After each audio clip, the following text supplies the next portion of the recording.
Baik teman-teman, selamat datang kembali di channel saya. Sebelumnya perkenalkan, nama saya Budi Satyanata, mahasiswa Sikom UIN Kupang dengan NIM 22120007. Jadi, di sini saya akan menjawab atau menjelaskan soal ujian tengah semester dalam mata kuliah algoritma dan pemrograman. Baik, langsung saja ke soal yang pertama, yaitu menjelaskan syarat-syarat penamaan variabel. Ini saya sudah membuat PowerPoint-nya. Variabel adalah penanda dari zat yang digunakan untuk menampung suatu nilai. Secara teknis, variabel merujuk ke sebuah alamat di memori komputer atau RAM. Sesuai dengan namanya, isi variabel bisa berubah sepanjang kode program. Ini adalah beberapa aturan penamaan variabel dalam pemrograman C++. Yang pertama, yaitu variabel bisa terdiri dari huruf, angka, dan karakter, underscore atau garis bawah. Yang kedua, karakter pertama dari variabel hanya boleh berupa huruf dan underscore, tidak boleh berupa angka. Apabila berupa angka, maka output dari tersebut akan error. Yang ketiga, yaitu variabel harus lain dari keyword. Sebagai contoh, kita tidak bisa memakai kata in sebagai nama variabel, karena in merupakan keyword untuk menandakan tipe data integer. Dan yang terakhir, yaitu keempat, beberapa compiler program C++ ada yang membatasi panjangnya variabel maksimal 31 karakter. Agar lebih aman, sebaiknya tidak perlu menulis nama variabel yang lebih dari 31 karakter. Nah, ini adalah contoh skrip penamaan variabel.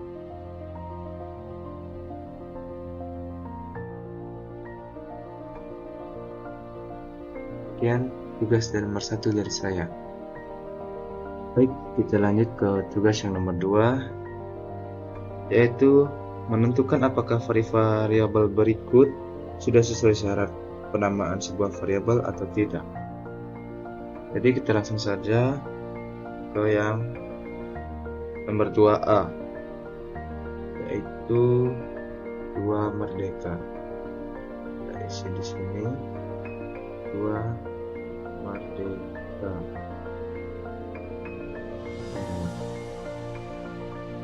Isi 2 merdeka. Nah, sini kita akan run. Dia akan berhasil atau tidak? Oh, ternyata tidak ya guys ya. Kenapa tidak? Karena dalam sebuah variabel tidak boleh diawali dengan angka. Dan sedangkan di sini dia menggunakan awalan angka, jadi tidak bisa ya guys. Terus kita lanjut ke yang B, yaitu Merdeka Jaya. Jaya. Di sini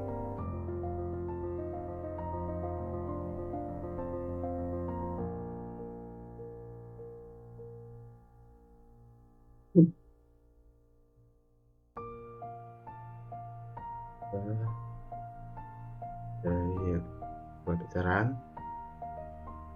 dan sama saja guys ya, tidak berhasil. Kenapa? Karena variabel tidak boleh menggunakan spasi, yang boleh adalah menggunakan underscore, makanya dia error ya guys ya. Oke, kita lanjut ke yang C, Merdeka 2. Merdeka 2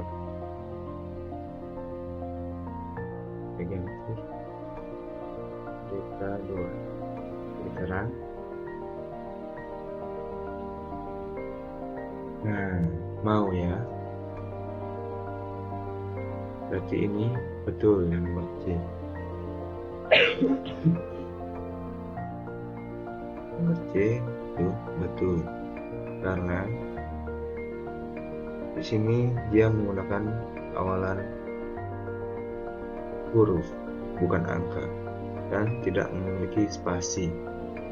Coba kita salib ke yang ke D,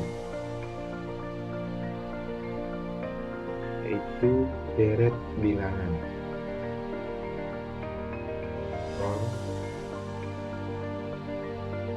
Nah, ini yang dia akan mau ya guys ya,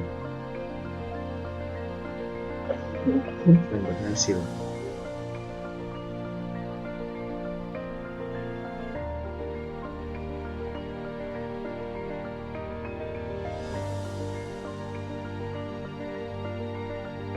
Pakai cara, and then boom, kan dia berhasil karena dia menggunakan underscore bukan spasi.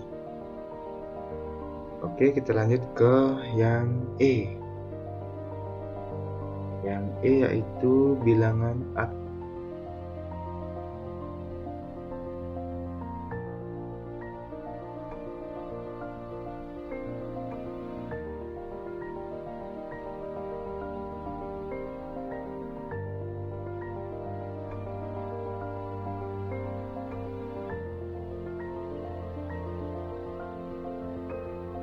Dia akan mau?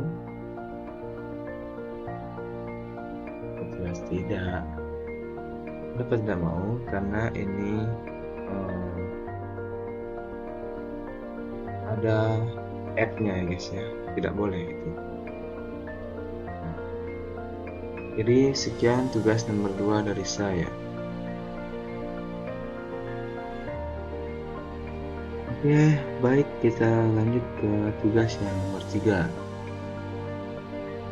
Tugas yang nomor 3 yaitu jelaskan maksud dari instruksi-instruksi dalam bahasa C++ di bawah ini. Baik, langsung saja. Yang pertama ada char A. Fungsi dari char A yaitu menampilkan suatu huruf atau angka tunggal, misalkan A. Jadi kita run, maka dia akan mengoutput nilai A. Coba kita pakai angka yaitu 23, terus kita run, maka dia akan muncul atau mengoutput 3 saja,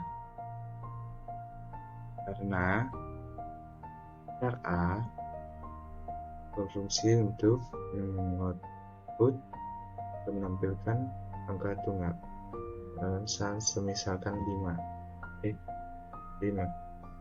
Run, maka jadi dia akan mengutuk 5. Oke, tugas yang A.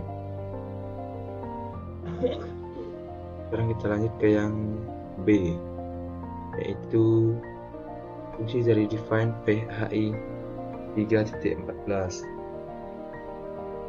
yaitu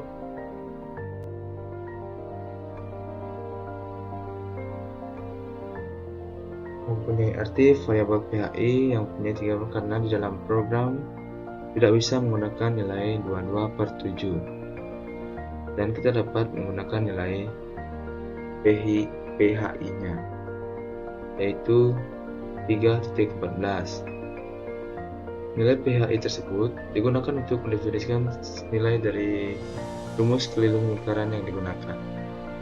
Jadi ini contohnya. Baik, kita lanjut ke yang C. Fungsi dari if dan else.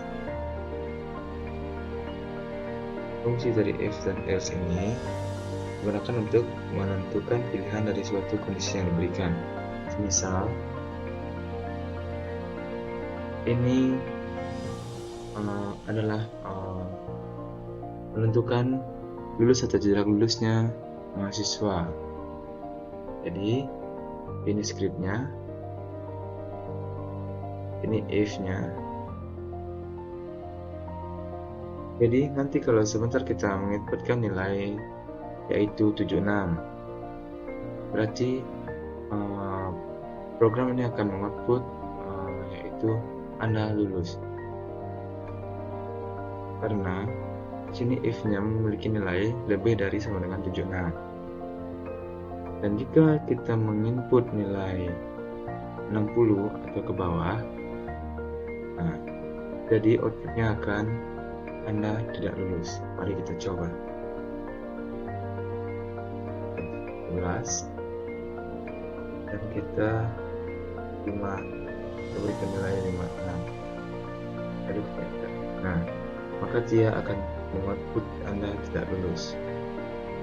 Dan kita coba lagi, kita berikan nilai 80. Jadi dia akan menampilkan Anda lulus. Baik, kita lanjut ke tugas nomor 3 yang D, yaitu fungsi dari switch case. Switch case berfungsi sebagai percabangan kode program di mana kita membandingkan isi sebuah variabel dengan beberapa nilai. Nah, jadi di sini saya sudah membuat skripnya.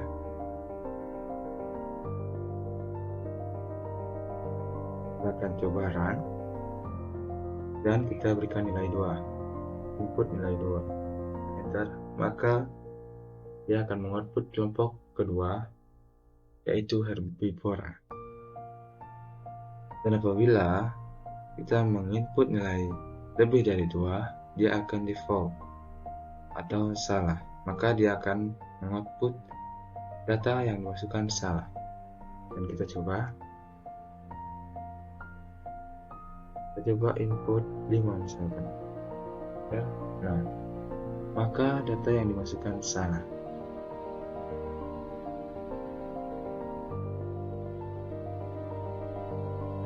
Sekian tugas nomor 3 dari saya. Akan lanjut ke tugas yang nomor 4.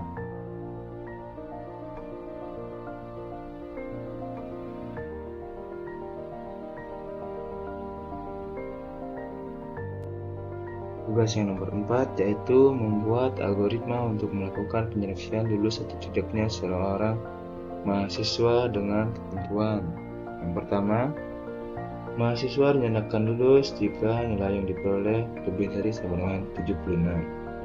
Yang kedua, jika nilai yang diperoleh kurang dari 76, maka mahasiswa dinyatakan gagal.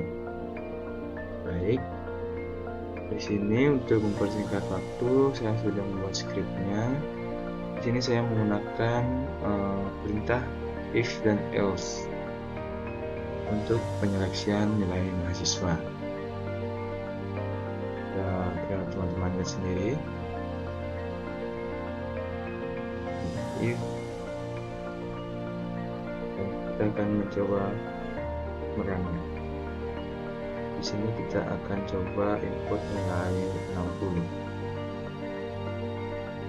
Nah, maka dia akan mengoutput Anda tidak lulus. Maaf ya, ada sedikit.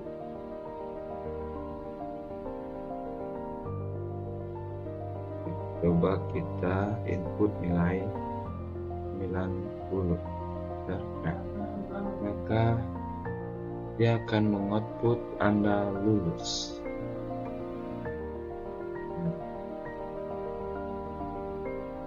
Yang tugas yang nomor 4 dari saya. Akan lanjut ke tugas yang terakhir, yaitu tugas nomor 5, yaitu buatlah algoritma dengan notasi pseudo dan flowchart untuk memecahkan masalah berikut. Yang pertama adalah menghitung volume kerucut. Ini saya sudah membuatnya. Menghitung volume kerucut. Pertama ada algoritmanya. Pilihannya yang pertama adalah baca input nilai jari-jari atau R. Selanjutnya adalah simpan ke variabel. Selanjutnya baca input nilai tinggi. selanjutnya simpan ke variabel R. Dan terakhir masukkan rumus formula kerucut V sama dengan 1/3 dikali BI dikali SQR dan dari jari dikali tinggi. Baik, di sini adalah psikotnya, yaitu deklarasinya. Yang ini deskripsinya. Bisa teman-teman lihat sendiri. Baik, yang selanjutnya adalah flowchart-nya. Jadi seperti biasa kita mulai dari start, yaitu tanda lingkaran yang mengartikan start. Ini deklarasinya. Ini proses input atau output yang ditandai dengan bentuk jajaran ganjil. Dan ini yaitu proses menghitung volume kerucut ditandai dengan gambar yang tepat.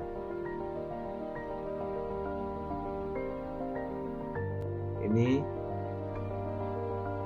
output dan kita akhiri dengan N, yaitu bulat kembali. Itu adalah yang A ya. Baik, kita akan lanjut ke yang B. Yang B yaitu menampilkan deret bilangan Fibonacci. Ini ada algoritmanya. Yang pertama mulai, yang kedua masukkan N, yaitu banyaknya bilangan Fibonacci yang diminta. Yang ketiga, tentukan nilai I untuk suku pertama dan kedua, yaitu I sama dengan 0 atau I sama dengan 1. Keempat, jika I sama dengan 0 atau I sama dengan 1, cetak Fibonacci I sama dengan I.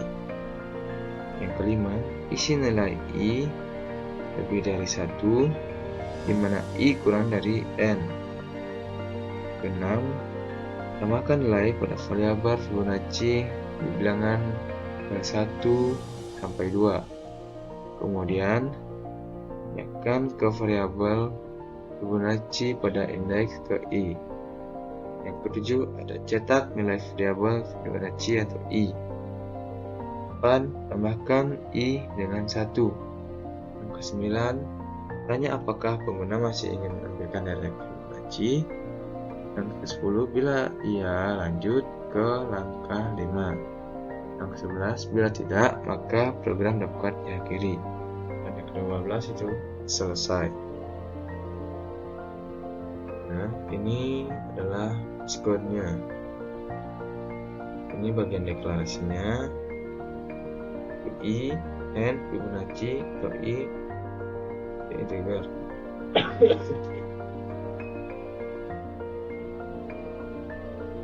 Kemudian ini adalah bagian deskripsinya. Yang pertama input, if, cetak, dan lain sebagainya.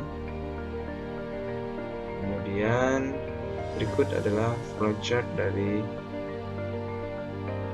program tersebut. Bisa teman-teman lihat sendiri.